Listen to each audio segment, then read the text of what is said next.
Olá, sejam bem-vindos ao programa 10 do 1717. Acreditar.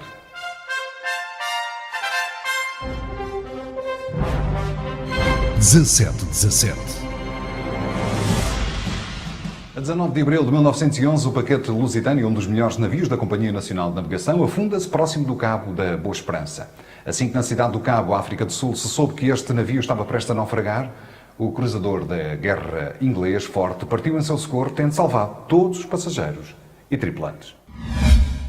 A 20 de abril de 1911, o Ministro da Justiça, Afonso Costa, promulga um decreto com força de lei separando o Estado da Igreja. A 21 de abril de 1989, ocorre junto ao Ministério da Administração Interna, cito no Terreiro do Paço, em Lisboa, uma manifestação da polícia pugnando pela organização de um sindicato e pela dignificação da sua classe.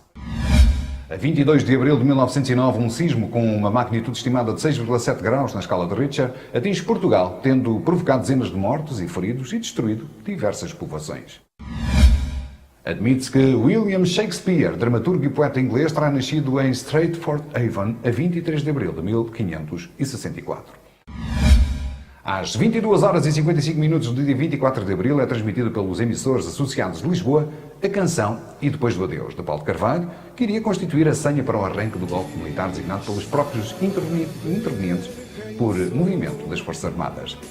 A 25 de abril de 74 ocorre a Revolução dos Cravos, levada a cabo pelo movimento das Forças Armadas, que põe termo, em Portugal, ao regime ditatorial do Estado Novo. Esta semana fomos até Monte Codel, a localidade que acolheu a equipa do 1717 no seu karaoke e que nos proporcionou uma agradável noite na companhia de pessoas amigas. Quisemos saber mais sobre esta povoação, tendo ficado a frase de que a aldeia tem mais história do que o número de pessoas residentes. Vamos então conhecer Monte Codel. Esta semana viemos até à localidade de Monte Codel, uma povoação pertencente à Junta de Freguesia de Santo Isidoro, concelho de Mafra. Uma localidade com pouca população, o som dos pássaros, o cheiro da terra, a paz e a tranquilidade deste local deixaram-nos surpreendidos. Monte Codel é um lugar simpático, com história, muito mais do que aquilo que é conhecida pelo público em termos gerais, e um lugar com muitas raízes tradicionais familiares. É um lugar onde existe artesanato há mais de 70 anos, onde se produz ainda atualmente mantas de trapilhos com retalhos de trapos, único no concelho, único no distrito e onde se encontra em muitos poucos locais no país. É um lugar que atualmente é um lar privado, onde as pessoas idosas já não se precisam deslocar para terem acolhimento, que acolhe pessoas da freguesia, do concelho e fora do concelho a nível do distrito.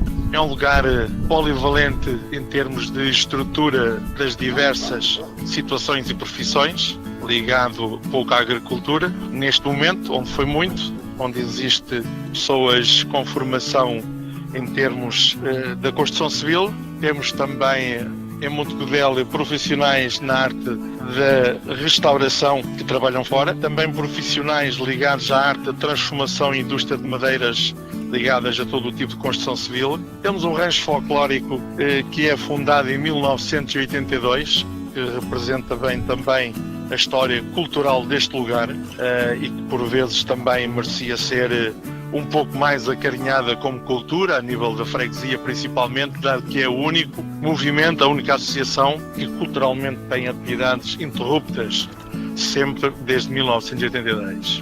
Temos também na história algo ligado, portanto, ao desporto, nos anos 59, 60, 61, onde tivemos uma equipa de topo de basquetebol que fez um brilharete a nível freguesia do concelho. Temos neste momento também uma equipa a disputar a distrital da Inatel, que é a nossa associação do rancho.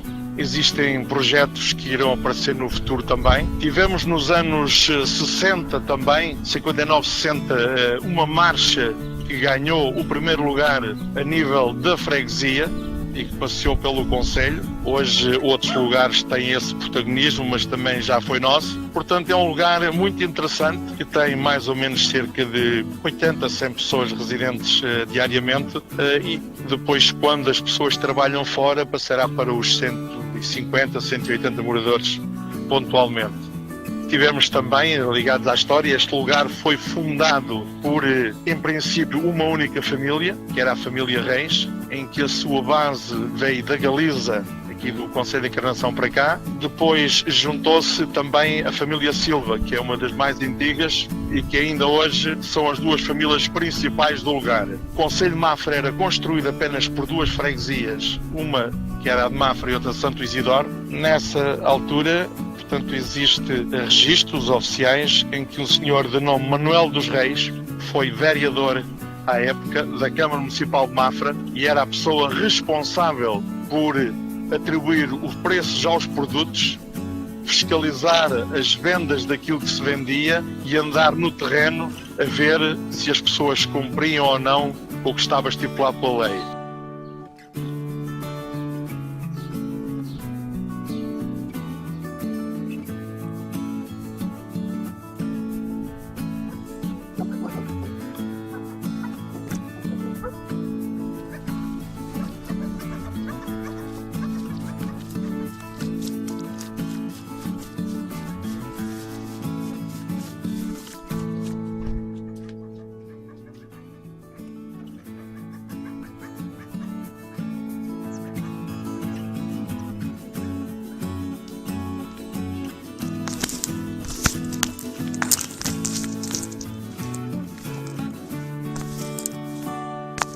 A história não nos falta, é preciso ler um pouco, estudá-la, conhecê-la, que acho que é bem interessante. Um lugar atraente, com vista para o mar, um lugar da freguesia que merece a pena ser visitado por todos.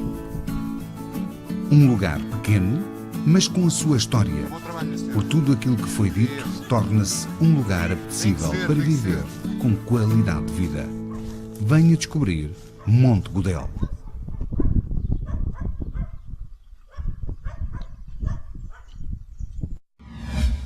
O ensino técnico em Portugal é muito regional e cursos são administrados com as necessidades da própria região. Nesta linha de pensamento, podemos constatar de que em Mafra os cursos são técnicos de apoio à infância, gestão de equipamentos informáticos, comunicação, marketing, relações públicas e publicidade, comércio, mecatrónica e restauração. A pergunta fica no ar: e o turismo? A Escola Técnico-Profissional de Mafra está em desenvolvimento e em boa hora a preparar o seu futuro. Espero que não sejam apenas rumores e, se assim for, a equipa 1717 Acreditar quer desde já endereçar os parabéns pela sua mudança. O ensino técnico em Portugal, renascido pós 25 de Abril, é um ensino técnico muito regional, em que os cursos são ministrados de acordo com as necessidades da região.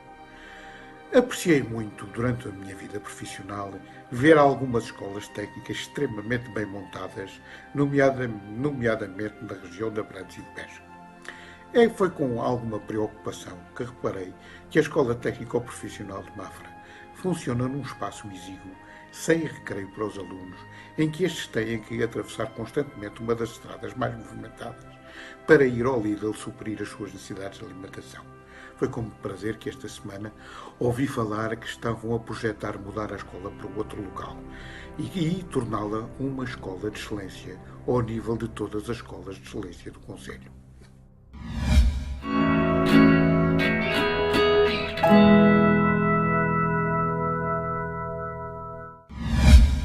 A liberdade a que todos temos direito nem sempre é bem utilizada. Muitos são aqueles que, por trás de grandes palavras-chave da nossa sociedade atual, se escondem, enganam e até se impulsionam para uma imagem nada condizente com o que realmente são. Cabe a cada um de nós, como diz o ditado, separar o trigo do joio e fazer com que cada um esteja no lugar certo. Incompetência e falsos profetas, está este mundo cheio. Hoje é para acordar. É para acordar as mentes. Aquelas mentes, aquele homem e aquela mulher, que ainda tem mais lado bom que lado mau. E hoje até gostava de vos pedir que, apesar da nossa pequenez, fosse possível que cada um, onde está, pudesse efetivamente contribuir para melhorar o mundo. Eu hoje queria rogar-lhes que estivessem atentos aos falsos profetas, às galinhas tontas, a todos aqueles que, pela sua insegurança e incompetência, são maledicentes. De tudo deturpam e tentam realmente matar, entre aspas, quem é bom. Meus amigos, o afeto, a honestidade, a solidariedade, a amizade e a razão, cada um, não tem preço. Por favor, não permitam que essa gente de caráter duvidoso consiga continuar a ter espaço na nossa sociedade e a deixar um mundo escuro, triste, sem alegria para as gerações vindouras. Muito obrigado, pensem nisso e vamos à obra.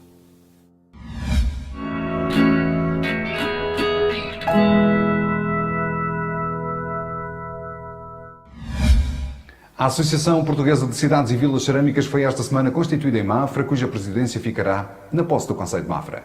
Parabéns pela iniciativa na proteção dos oleiros e ceramistas, saloios e pelo incentivo ao crescimento deste setor que tantas vezes não é reconhecido. A pergunta fica no ar. Conseguirá esta associação filtrar ou redirecionar os dinheiros provenientes da Europa em detrimento do poderio das grandes indústrias de cerâmica? Não me parece fácil, mas aqui fica o slogan do 17/17. Vamos acreditar. Parabéns por esta iniciativa. Olá, esta semana foi assinada em Mafra a constituição da Associação Portuguesa de Cidades e Vilas Cerâmicas. Esta associação, composta por 14 autarquias, tem como objetivos promover e preservar a cerâmica portuguesa.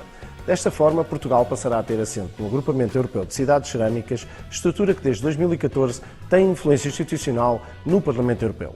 A sede da associação será radicada em Caldas Rainha, mas a sua primeira presidência será assumida por Mafra, o que nos orgulha e leva a enaltecer o papel da nossa autarquia na defesa dos nossos oleiros e ceramistas, na salvaguarda dos mesmos, com a viabilização à obtenção de fundos comunitários que possam trazer valias para o desenvolvimento de uma cultura e arte ancestrais e do papel comercial gerador de riqueza que elas têm no nosso concelho. Para os oleiros e ceramistas com que falamos, esta poderá ser uma forma de conseguirem a obtenção de notórias garantias comerciais e culturais que há muito esperavam ver reforçadas, a fim de permitir que a olaria tradicional cresça e perdure no tempo. Obrigado, em nome de todos e à autarquia de Mafra pela forma como se dedica a esta causa em prol da cerâmica e olaria tradicionais que esperemos continuem a apoiar e defender, para que não sejam aniquiladas pela cerâmica meramente industrial, normalmente absorvendo todos os projetos e capitais provenientes de fundos estruturais europeus. Até para a semana.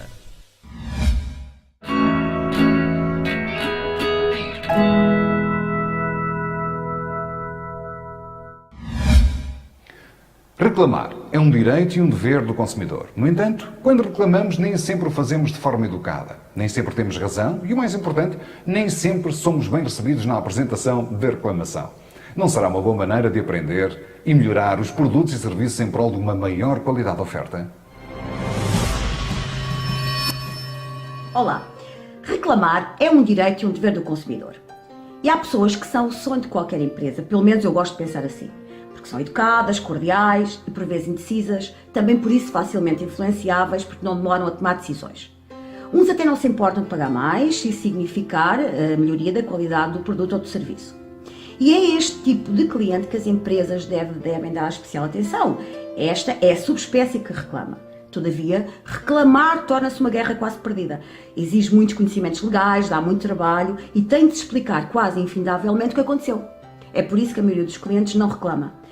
Mas atenção, empresas, faz algo bem mais nocivo do que o telefonema assertivo ou a escrita telegráfica no livro amarelo. Faz publicidade negativa. O cliente que reclama deve ser tido em conta. E porquê que as organizações devem tê-lo em conta?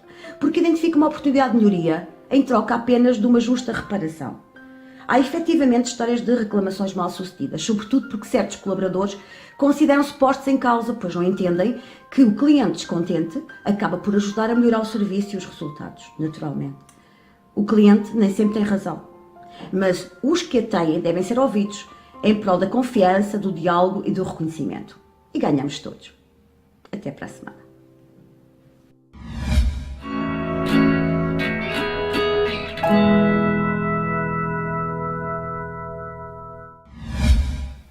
A dinamização económica municipal sistematiza uma visão de longo prazo para implementar de forma concertada um plano de ação destinado a aumentar a notoriedade do destino, potenciar a sua capacidade de atração de investimento e com o objetivo prioritário aumentar a geração líquida de empregos. Apenas uma nota de rodapé, já agora. Empregos de qualidade. Hoje falo muito ligeiramente do tema da dinamização económica municipal. Documentar um qualquer desígnio é muito importante por duas razões. Obriga-nos a registar para consulta e memória futuras o que perspectivamos em determinado tempo e auxilia-nos a passar a mensagem. Os PowerPoints, por exemplo, permitem-nos elaborar documentos fantásticos. Se confiarmos essa missão a empresas especializadas nesse tipo de concepção, então, sai caro, mas disponibilizamos informação num formato fabuloso. O caro perde então tanta relevância quanto mais eficaz for a estratégia que precede a comunicação e maior se revelar a capitalização do investimento feito. Uma dinamização económica de sucesso rentabiliza certamente o custo do erário público. No entanto, é o seguinte: num concelho com potencial enorme de recorrer aos seus recursos endógenos e colocá-los de forma alavancadora ao dispor do setor secundário, nomeadamente na área da transformação, num concelho apresentado e que o é factualmente como um concelho muito jovem em termos populacionais, num concelho com potencial para uma atividade turística de excelência e de mais oferta e serviços associados, esse mesmo concelho, ao invés de apostar numa estratégia forte de educação e formação e respectiva mobilidade, com parceiros reconhecidos e de excelência e que distam a pouco mais de 30 minutos e com resultados no médio e longo prazos, esse mesmo concelho que pretende ser inovador, afirmando o seu potencial de exportação e de relação externa, mas que não aposta na exortação interna dessa mesma relação para trazer investimento externo novo, com novas dinâmicas, parece pretender assentar essa tal dinamização de forma pouco ambiciosa. Ou seja, o concelho parece não ter jovens com potencial, o concelho parece não ter capacidade de se regenerar, o concelho parece não conseguir inovar, mas, afinal, o concelho tem mão de obra barata. Parabéns, Mafra, por participar e presidir na Associação Portuguesa de Cidades e Vilas de Cerâmica. Fiquem bem.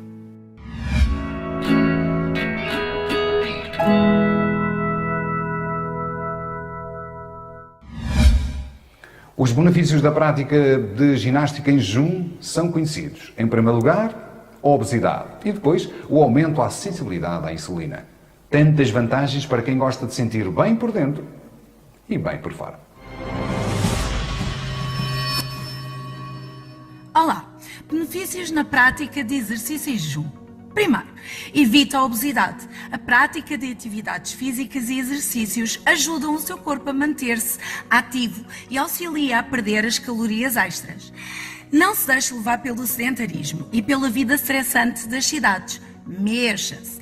Ao fazer atividades físicas em jejum, você melhora vários aspectos da sua vida e evita fazer parte da estatística de uma doença que virou epidemia mundial, a obesidade, que aumenta de forma preocupante a cada ano.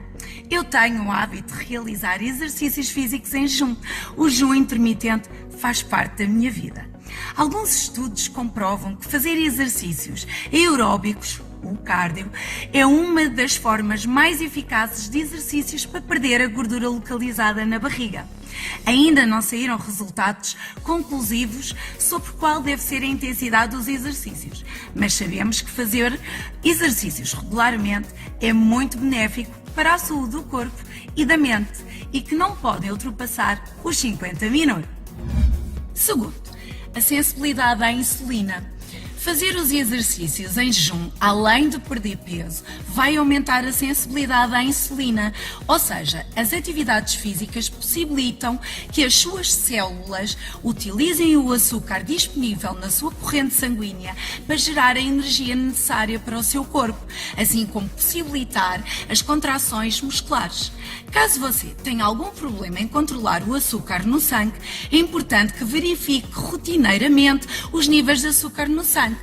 Preste com especial atenção aos níveis de açúcar no sangue, ajudará a descobrir como é que o seu corpo reage às diferentes atividades e em manter os níveis de açúcar controlados. Ao aliar o jejum com os exercícios físicos, você possibilita que as gorduras corporais armazenadas fiquem mais acessíveis para serem utilizadas como fonte de energia. E lembre-se, ame-se por dentro e por fora, você merece. Tchau!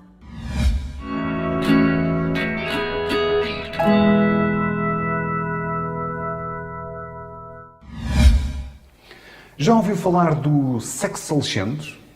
Pois bem, sexalescentes é uma faixa social em torno dos 60 a 70 anos de idade e que rejeitam a palavra sexagenário, porque simplesmente não está nos seus planos deixarem-se envelhecer.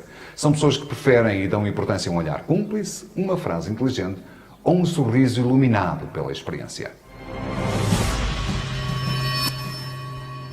Olá, hoje vamos falar sobre os sexalescentes. Se estivermos atentos, podemos notar que está a surgir uma nova faixa social. Os sexalescentes é a geração que rejeita a palavra sexagenário porque simplesmente não está nos seus planos deixar-se envelhecer. Trata-se de uma verdadeira novidade demográfica. São pessoas que não estão paradas no tempo. Hoje a geração dos 60, 70 anos, homens e mulheres, utilizam o computador como se o tivessem feito toda a vida. Utilizam redes sociais, WhatsApp ou e-mails para receber e dar as suas notícias. E até se esquecem do velho telefone fixo para contactar os amigos. Privilegiam o contacto com a natureza para o exercício físico, frequentam cabeleireiros e são regulares nas idas ao ginásio. Ora, num país com cerca de 2 milhões de idosos, que já representam cerca de 20% da nossa população, só no concelho de Mafra residem cerca de 11.500 idosos. É urgente retomarmos algumas questões que aparentemente estavam resolvidas, mas que no atual contexto requerem novas respostas contextualizadas e condizentes ao presente em busca de um futuro melhor para todos. A promoção do envelhecimento ativo e saudável não se pode adiar. Vai ter de haver uma adaptação urgente nos modos de ver e ouvir em sociedade e criar novas respostas. Até para a semana.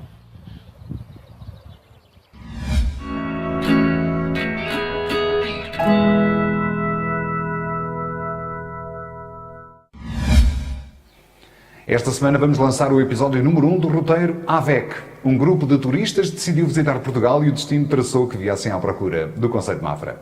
As peripécias da vivência deste grupo de turistas vai ser tratada todas as semanas com episódios sobre esta viagem por terras saloias.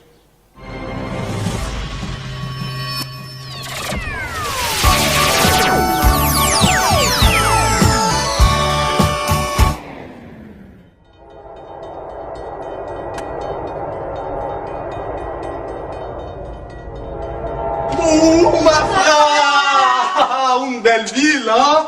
Papi, une chérie, une photo.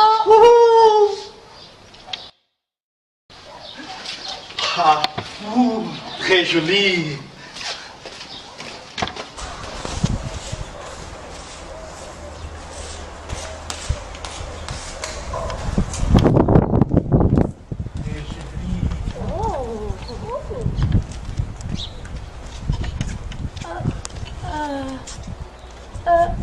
Où est-ce qu'on va?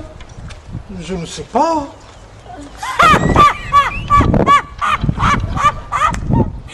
Ai, mais uma família que foi parar a Mafra, convencido que estavam em Mafra em frente ao convento. Ai, coitados, deixa lá ajudar esta família a chegarem ao local que eles querem.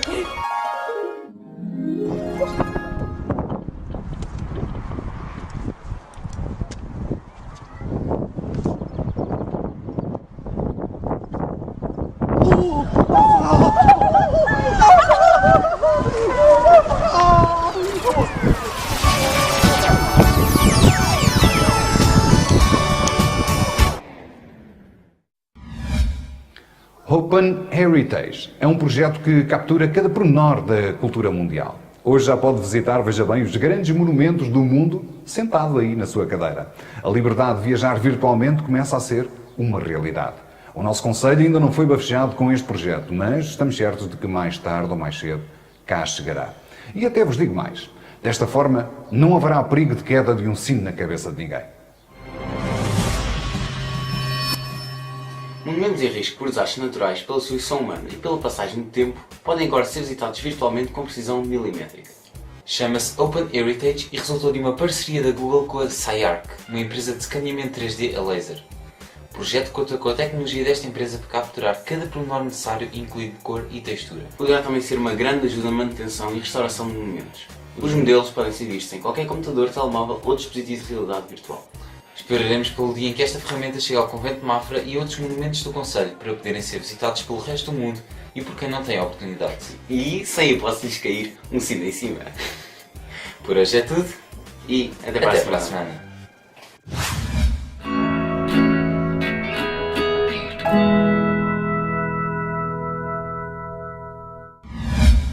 Sem liberdade de expressão, a dita censura, não se podia falar abertamente contra o governo, nem sequer beber uma simples Coca-Cola. Havia apenas um partido, a União Nacional. O Estado Novo foi marcado pela repressão e pela guerra nas colónias portuguesas em África. A autoridade baseava-se na polícia política, a PIDE. Isto é, à boa maneira, quem não concordasse com o regime era torturado e muitas vezes assassinado. Marcelo Caetano substitui Salazar devido à doença deste e em 1974, no dia 25 de Abril, com o ponto de partida e depois do adeus e Grândola Vila Morena, iniciou-se um movimento das Forças Armadas com o apoio da população, exigindo a rendição de Marcelo Caetano. Nas espingardas, em vez das ditas munições, os cravos vermelhos. Nas ruas, a tristeza rapidamente passou a uma alegria contagiante. Em vez da censura, Portugal era agora livre. Ou melhor, agora é livre. Foram necessários 48 anos para se pôr a termo à ditadura mais duradoura do século XX. A minha geração resume o 25 de Abril a estas palavras e sinto muito orgulhoso pela geração dos meus pais terem conquistado este estado de liberdade com que hoje vivo. Independentemente do aproveitamento político que se gera nestas comemorações, como orgulhoso português que sou, sinto-me envergonhado quando se descarta e se tenta esquecer um dos dias mais marcantes da história de Portugal. Tenho orgulho por todos aqueles que lutaram para me darem esta liberdade que tanto amo. Muito obrigado a todos. Eu era um rapaz muito novo quando se deu o 25 de Abril de 74. Ainda andava no ciclo preparatório. Portanto, a minha ideia do 25 de Abril foi uma ideia de estar à espera dos jornais, que vinham de Lisboa. Eu morava na avenida principal de uma terra pequena e esperávamos ansiosamente que os jornais que vinham de Lisboa chegassem. Lembro-me de estar à varanda à espera e lembro-me de haver uma ansiedade muito grande por notícias.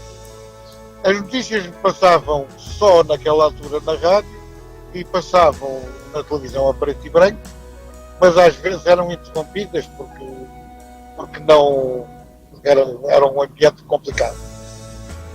É claro que o 25 de Abril, para mim, como foi isto que passou no 25 de Abril, foi quando eu era um menino. Mas lembro-me perfeitamente depois do ambiente de alegria que houve em Portugal e do ambiente que seguiu durante um período reduzido de tempo, porque depois deu-se o 11 de março, em que o país perigosamente caiu para um dos lados. Para um lado muito à esquerda, um lado muito comunista e muito extrema-esquerda. Este tempo durou entre o 11 de março e o 25 de novembro, em que o general Lianos restaurou a democracia liberal, se assim quisermos chamar, a democracia que hoje existe. O 25 de Abril, para mim, foi a data mais importante. Eu tinha, na altura, 13 anos, vivia numa família de classe média-baixa. O meu pai era eletricista e tinha 3 filhos. O meu pai e a minha mãe viviam a angústia, eu tinha 13 anos, era o mais velho, a angústia de estar a criar 3 filhos para a guerra do ultramar. Eu nunca tinha visto nenhum meu pai chorar como o viu no dia do 25 de Abril. Foi aí que eu percebi da importância do movimento, foi aí que eu entendi também das atrocidades que os portugueses faziam em África. Não estou para discutir agora o defender uma polgada ou o lado histórico. Perguntaram-me o que é que eu acho do 25 de Abril. É o dia mais importante da minha vida, a seguir ao dia em que eu fui pai. O 25 de Abril representa a liberdade que hoje temos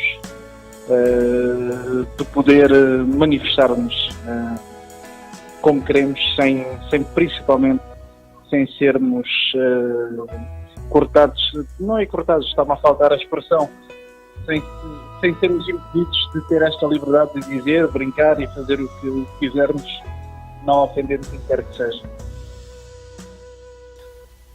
O 25 de Abril é o dia da liberdade. O 25 de Abril é o dia de comemorar aquilo que todos temos direito. Liberdade de expressão, liberdade de viver, liberdade de estar nesta sociedade e podermos caminhar em frente, de mãos dadas, com um futuro melhor. No 25 de Abril eu estava exatamente no primeiro ano de ciclo, portanto tinha 11 anos.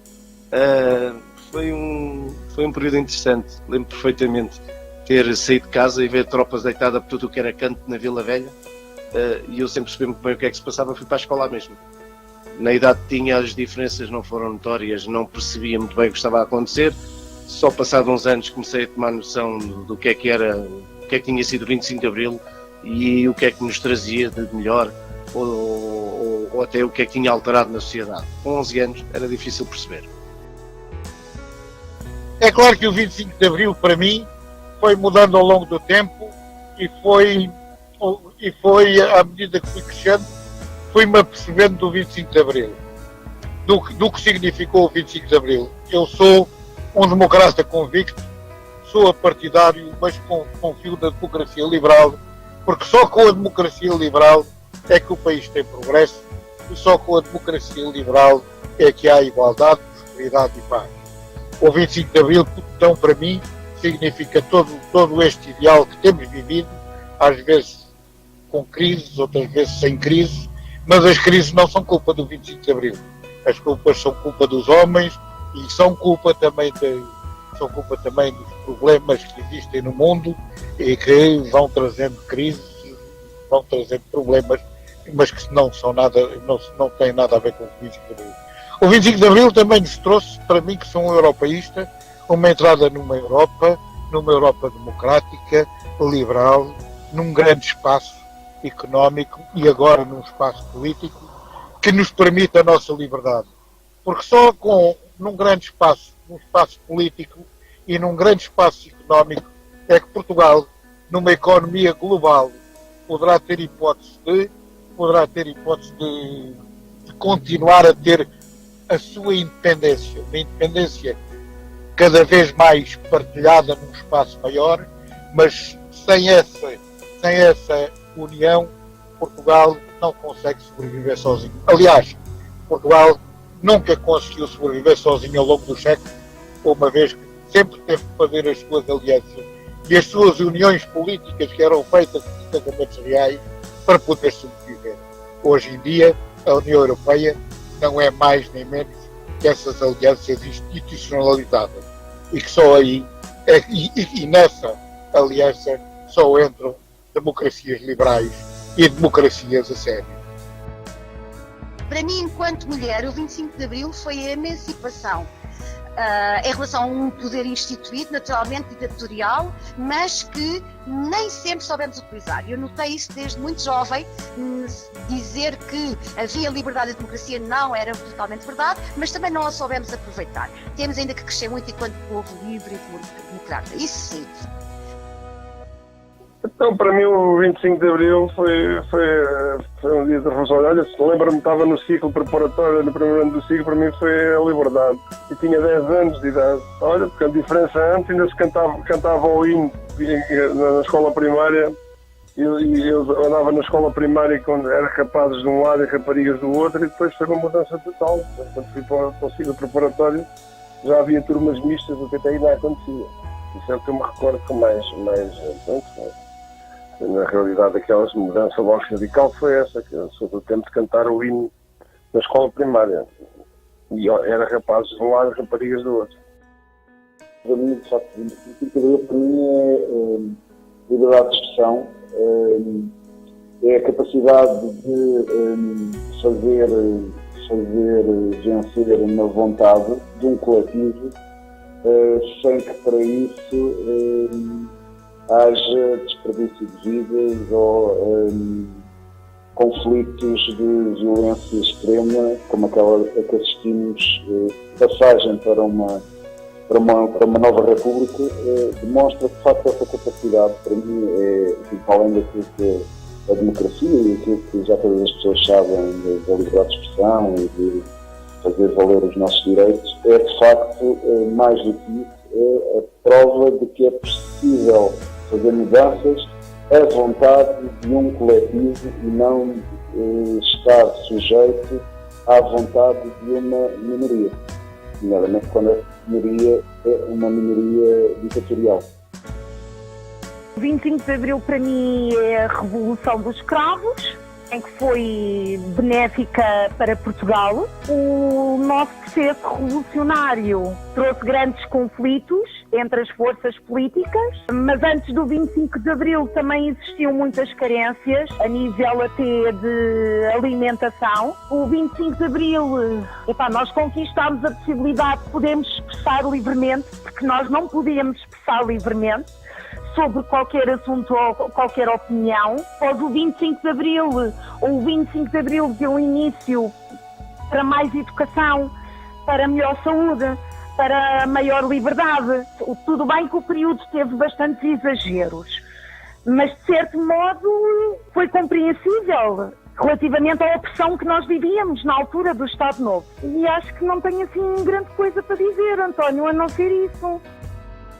Hoje está a haver uma deriva de algumas democracias, como por exemplo na Hungria e na Polónia, o que pode pôr em perigo, como dizia Macron hoje, no seu discurso perante o Parlamento Europeu, está a criar uma espécie de uma guerra civil na Europa. Esperemos que ela não aconteça.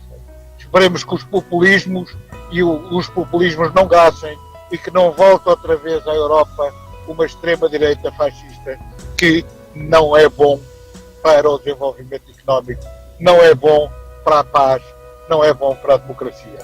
Isto é o 25 de Abril para mim hoje, e foram os militares, os meus camaradas militares, que tiveram a coragem, numa altura difícil, de fazer esta revolução. Damos por fim esta nossa edição 10 do 17 Acreditar, com pano de fundo de Monte Godel. Para si aí nesse lado fica a saber que é um prazer estar mais uma vez consigo. Vou-lhe dizer mais. Seja livre. Procure ser bom por aquilo que é e não valer-se denegrindo os outros. Ou melhor, 17 acredite em si. Até para a semana, quinta-feira, à hora de sempre, às 17h17.